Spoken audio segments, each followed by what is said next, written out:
कभी कभी ज़िंदगी हमें ऐसे मोड़ पर लाकर खड़ा कर देती है जहाँ से आगे का रास्ता नहीं दिखता, लेकिन अगर हौसला हो तो अंधेरे में भी रोशनी मिल ही जाती है।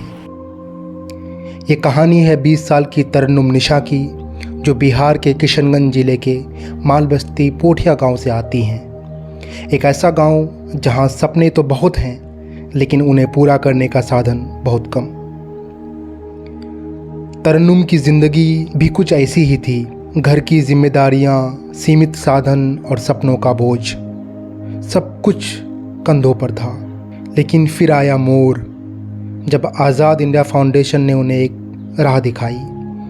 वो पोठिया सेंटर गईं, जहां उन्होंने सिलाई का कोर्स शुरू किया। धीरे धीरे कपड़ों की तहों के बीच उन्होंने अपनी पहचान सिलनी शुरू की। और फिर एक दिन कुछ ही हफ्तों पहले आज़ाद इंडिया फाउंडेशन ने उन्हें एक सिलाई मशीन दी। ये जो मशीन आप चला रही हैं जी, ये कहाँ से मिला आपको? आज़ाद इंडिया फाउंडेशन से मिला है। आज़ाद इंडिया फाउंडेशन जी। आप सिलाई मशीन पहले सिलाई जानती थी या फिर नहीं, पहले सिलाई सीखे हम सेंटर से, नीलू मैम के पास। सेंटर से सीखे हैं जी। कौन सिखाती हैं आपको? नीलू मैडम। क्या क्या सीखते हैं आप? सब कुछ, जैसे प्लाजो पैंट हुआ और लड़की का जितना कपड़ा, ड्रेस कपड़ा सब कुछ बनाते हैं वहाँ। तो क्लासेस चलती है जी सेंटर में जी। कितनी लड़कियाँ पढ़ती है क्लासेस में? एक क्लास में? एक क्लास में लगभग 20 से 25। सिर्फ लड़कियाँ ही होती है फिर लड़के भी होते हैं? नहीं, लड़कियाँ होती है। सिर्फ लड़कियाँ ही होती हैं जी। तो सीखने के बाद ये जो मशीन चलाती हैं, इससे कितना इनकम होता है आपका? लगभग हो ही जाता है 2 से 3। अभी तो नया नया है, पुराना होने के बाद शायद ज़्यादा हो भी सकता है। 2 से 300 जी। ये सिर्फ लोहे की मशीन नहीं थी, ये उम्मीदों की एक नई चाबी थी। आज तरन्नुम अपने हाथों से सिर्फ कपड़े नहीं सिल रही हैं, वो अपनी नई ज़िंदगी गढ़ रही हैं। हर रोज़ मशीन की आवाज़ में एक नया सपना जन्म लेता है। वो कहती हैं, पहले मैं दूसरों से पूछती थी, अब लोग मुझसे पूछते हैं कि मैंने ये कैसे किया। अब तक कितनी औरतें हैं जो सिलाई मशीन सीख चुकी हैं? सीख चुकी है।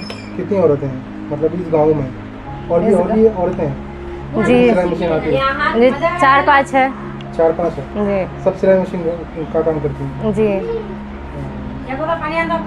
तो आपको लग रहा है कि आप इंडिपेंडेंट हुई हैं, आप अपने से कमा रही हैं? जी, हमको लग रहा है। दूसरे पे निर्भर नहीं रहना पड़ता पैसों के लिए जी। खुद से काम करती हैं, खुद से कमाती हैं और अपना घर भी चलाती हैं खुद के पैसों से जी।